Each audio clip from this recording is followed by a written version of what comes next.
Olá, eu sou Daniela Moreira e converso aqui hoje com o economista Luiz Carlos Mendonça de Barros, ex-presidente do BNDES, ex-ministro das Comunicações e sócio fundador e estrategista da consultoria Quest Investimentos. O Brasil teve, nos últimos anos, desde a implantação do sistema de metas, um Banco Central muito rígido, né, na operação desse sistema. Basicamente dizendo o quê? A função do Banco Central é manter a inflação em torno de um número fixado, a meta, no caso 4,5%, independente do que isso acontece, o que isso afeta o crescimento econômico. Mais recentemente, né, principalmente depois que a economia brasileira começou a perder um pouco o vigor, né, o Banco Central começou a mudar seu discurso, né, e hoje, claramente, o sistema de metas operado pelo Banco Central é diferente daquele que prevalecia antes.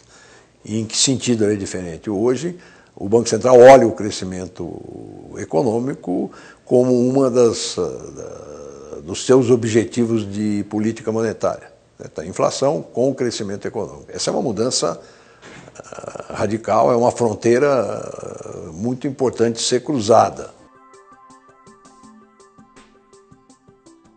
O Brasil sempre teve um juro real muito alto, certo? Então é correto dizer que há um espaço, né, no momento em que o juro no mundo todo está em níveis muito baixos, há um espaço para se reduzir os juros aqui.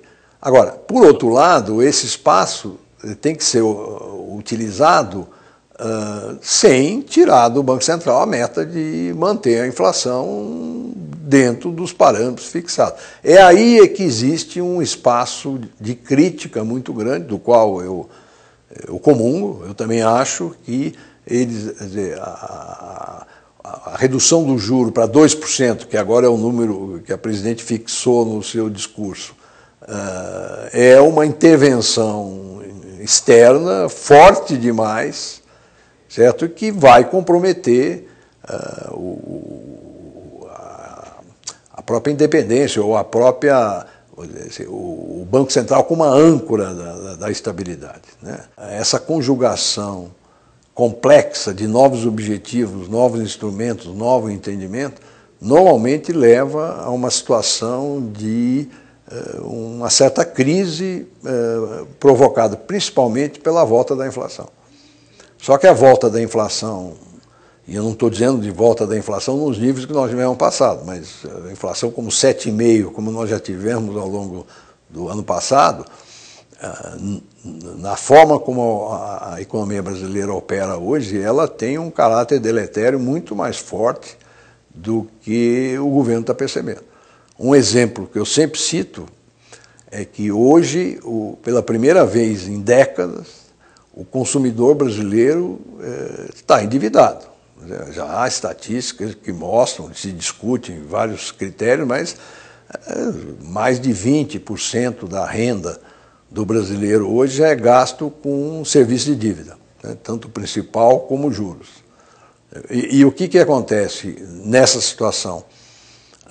O consumidor fica muito sensível à variação da inflação.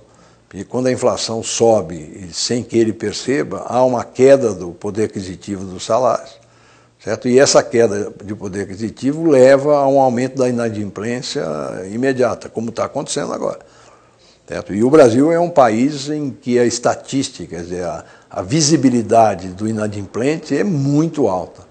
De maneira que a vida da pessoa é afetada imediatamente, porque se corta crédito, se corta cartão de crédito, corta compras a prazo.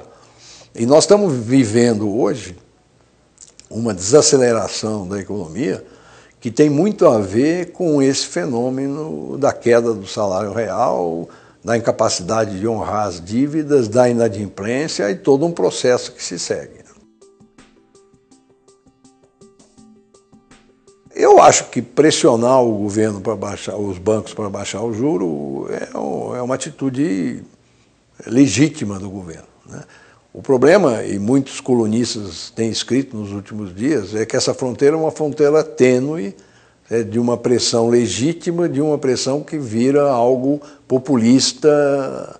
Então, eu acredito que a presidente precisa tomar muito cuidado para não ultrapassar essa fronteira do populismo. Os bancos brasileiros têm taxas de retorno bastante elevadas, o que quer dizer que o juro que eles cobram, junto com os serviços, são juros fortes, né?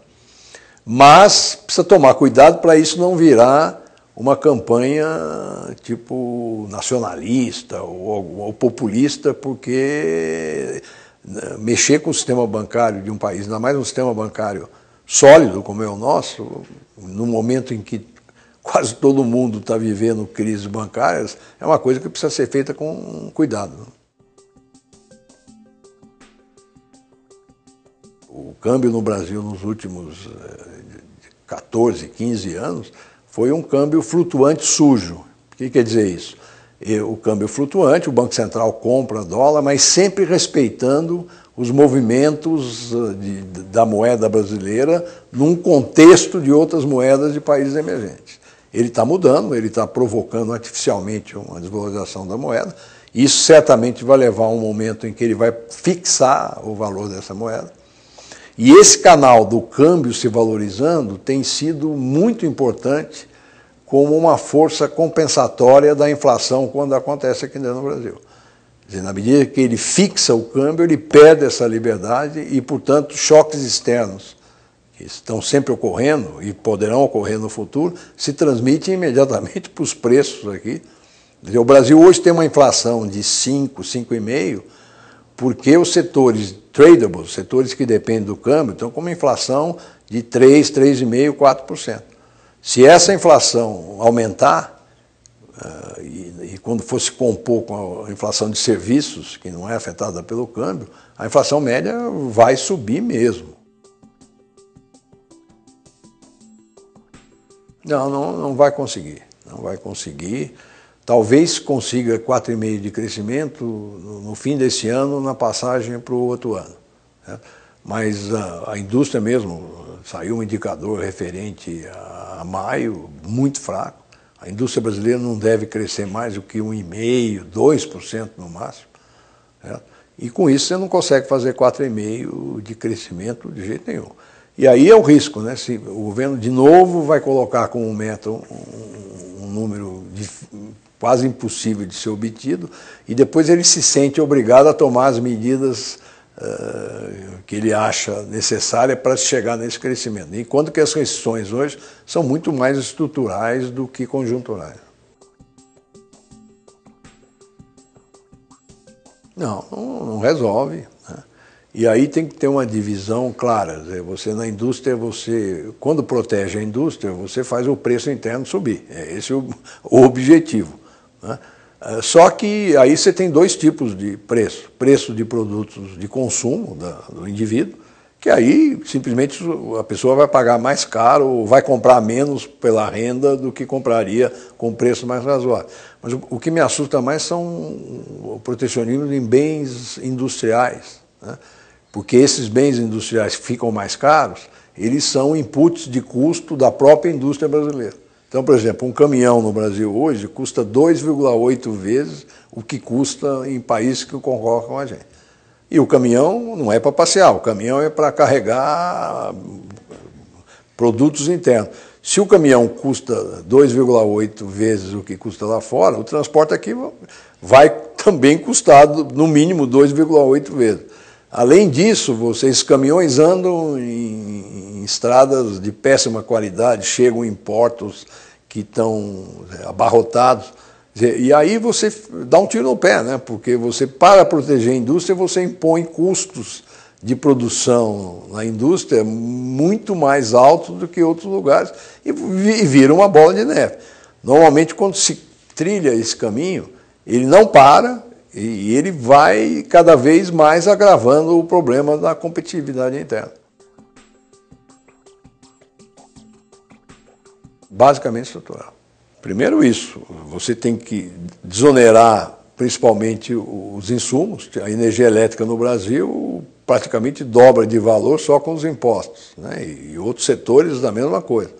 Quer dizer, o gás natural no Brasil custa 6 vezes o que custa em outros países, a energia elétrica custa 2 ou 3 vezes, certo? Então você tem aí, são causas estruturais que levam a um custo, chamado custo Brasil, que talvez seja a palavra mais usada durante os últimos 16 anos e muito pouco se fez no sentido de procurar reduzi-lo.